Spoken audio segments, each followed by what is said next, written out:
Materials. You're going to identify the materials used to measure or generate the variables under study.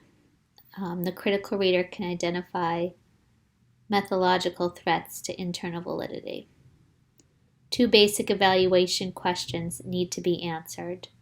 Was there adequate selection and measurement of the independent classification or predictor variable? Was there adequate selection and measurement of the dependent criterion or predicted variable? Measurement in CSD research takes many forms. You're going to classify your measures generally as either instrumental measures of physical variables or observable measures of behavioral variables.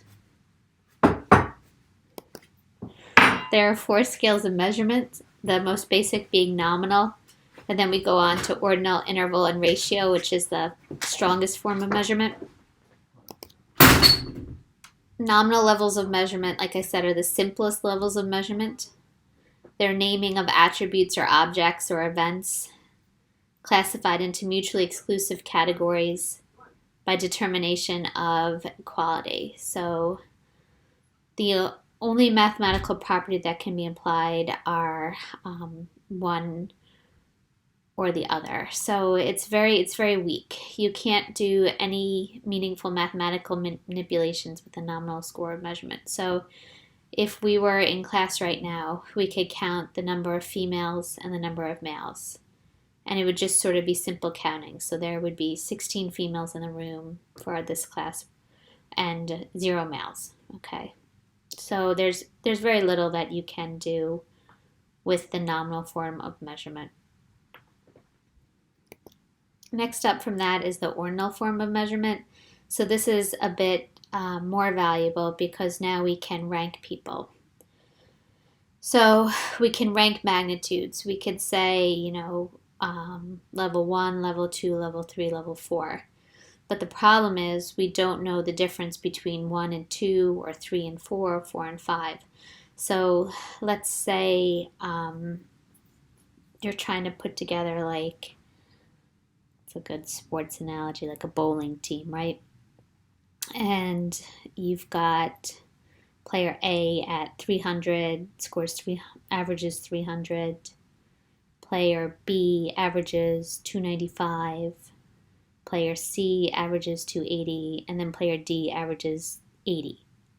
And you're like, all right, so I'm going to divide them up equally. Well, I'll put the strongest with the weakest, and then the two middle can go together.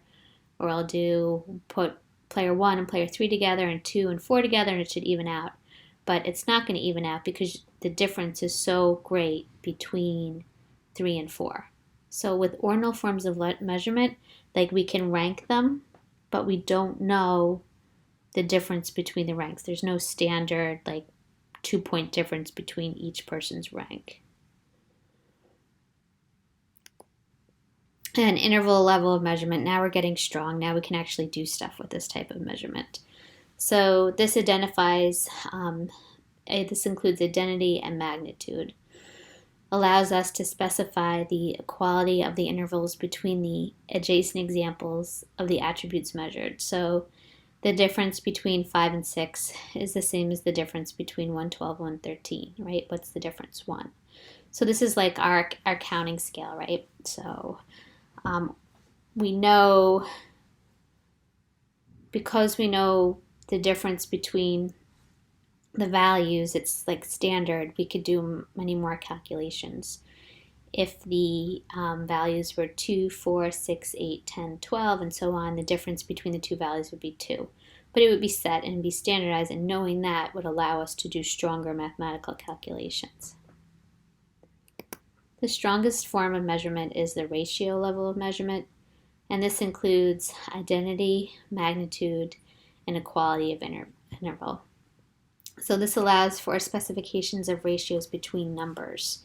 With the ratio level of measurement, we have a true 0, and the determination of the equality of the ratios between the objects or events in the attribute can be measured.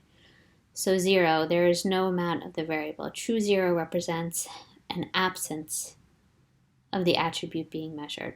So with the ratio form of measurement, This is like our decibel scale. It grows exponentially. So you grow, instead of growing by like 1 point intervals or 2 point intervals, you grow by multiple intervals. So it would be 2, 4, 8, 16, 32. It's just growing exponentially by multiples. But again, we know the difference between the values, and we have that true zero, or that true zero representing the absence of an attribute being measured. This gives us a really good example of, like I said, nominal would be pass, fail. There's an example. Ordinal, rank severity of groups, mild, moderate, or severe.